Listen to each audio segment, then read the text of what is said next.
In 2013, UNESCO added Turkish coffee to the list of intangible cultural heritage, not for the taste, for the ritual that begins only after the cup is empty.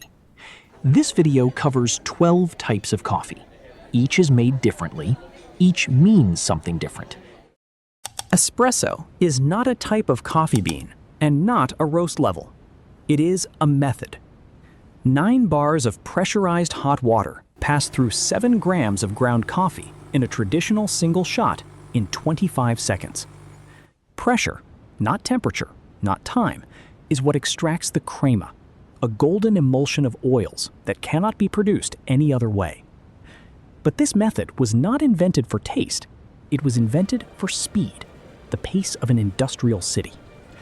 Early machines from the beginning of the 20th century ran on steam and produced bitter results.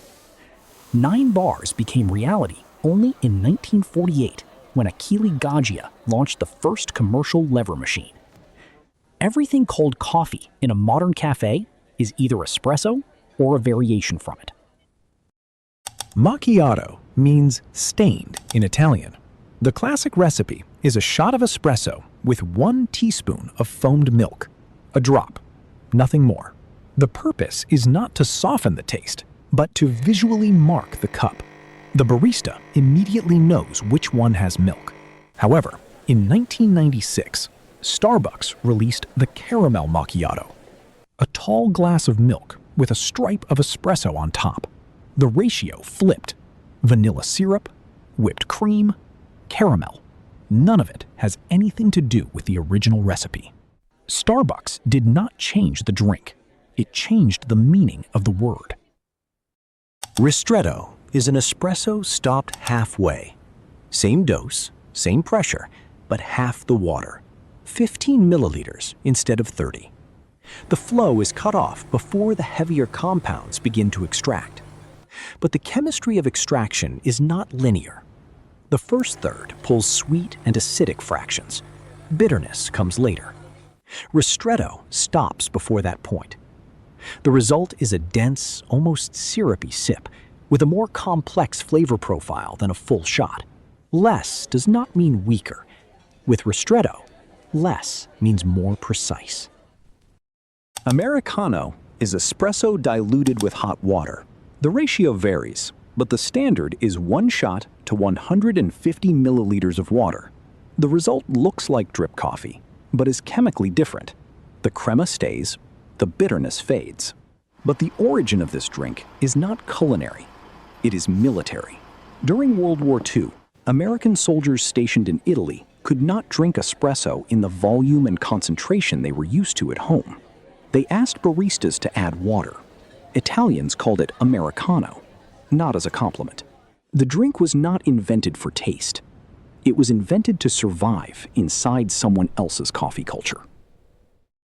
Cappuccino is espresso, steamed milk, and milk foam in equal parts. 1/3, 1/3, 1/3. The foam must be dense, not bubbly. Milk temperature, 65 degrees Celsius. Any deviation in either direction changes the texture and breaks the balance. But in Italy, cappuccino follows a rule that is written on no menu. After 11 in the morning, no one orders it. Milk is considered heavy for digestion, incompatible with food and with the very idea of afternoon coffee. A tourist can order a cappuccino at 3 in the afternoon. The barista will make it, but they will look. The recipe exists in every country in the world. The rule exists in only one. Latte, cafe latte, means coffee with milk. The Italian original is simple: a small espresso and hot milk, minimal foam. A domestic drink, a morning drink. No pretense of being a cafe order.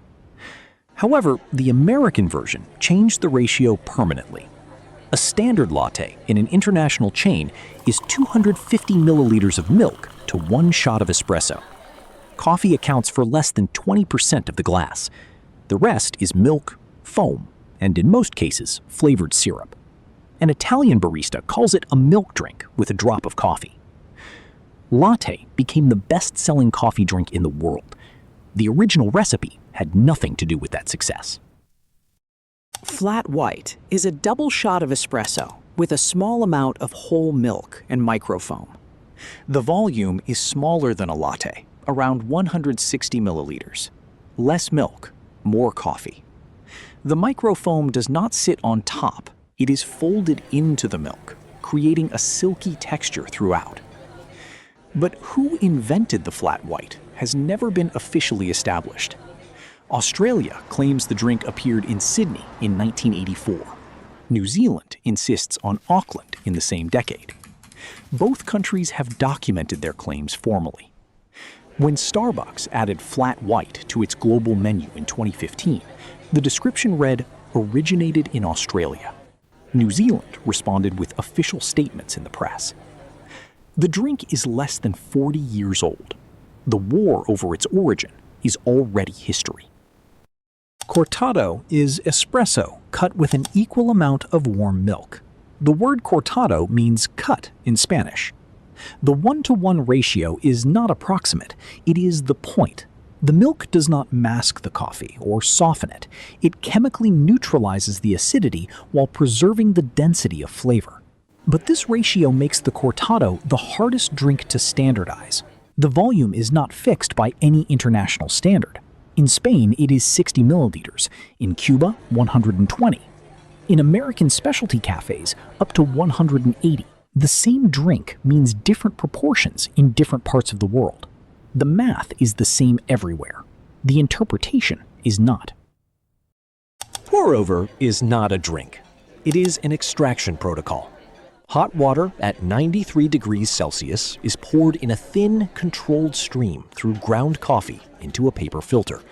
Gravity pulls the water down. Pour speed, grind size, filter shape, and the bloom pause, the first 30 seconds when the coffee releases carbon dioxide, all of it changes what ends up in the cup. But the absence of pressure is what fundamentally separates pour-over from espresso. Without pressure, no crema forms, and no heavy oils are extracted. Instead, light floral and fruity notes open up, notes that pressure destroys.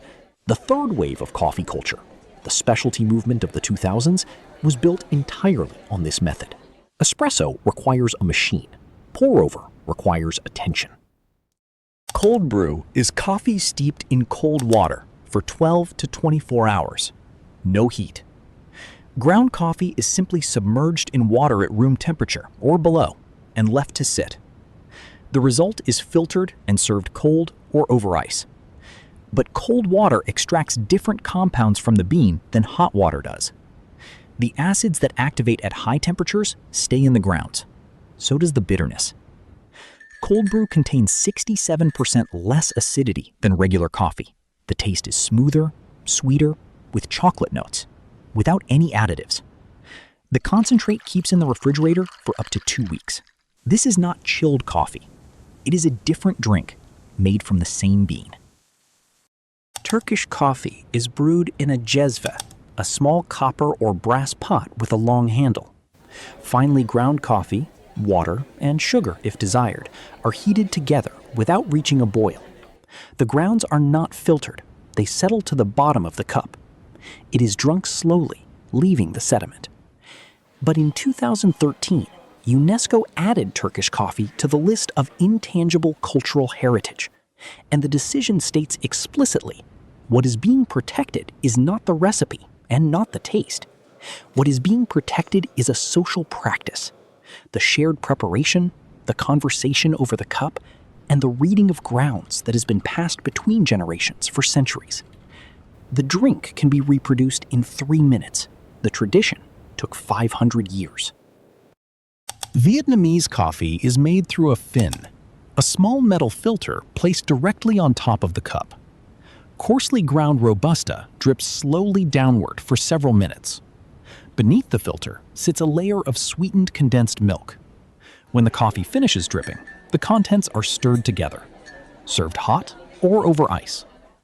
But condensed milk entered the recipe not as a flavor choice, as a forced substitute.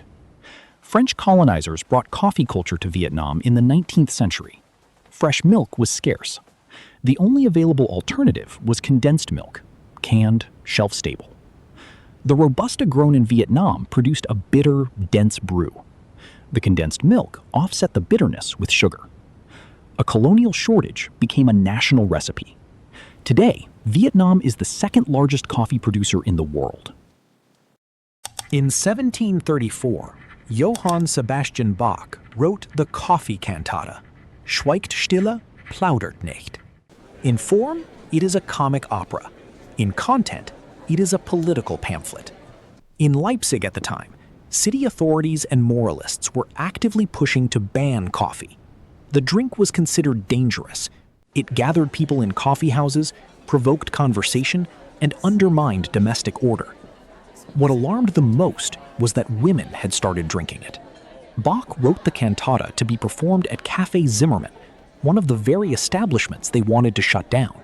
The main character refuses to marry unless her fiancé allows her to drink coffee. The ending is ambiguous. She agrees, but secretly writes into the marriage contract the right to drink coffee for the rest of her life. The ban was never introduced. The cantata is still performed today.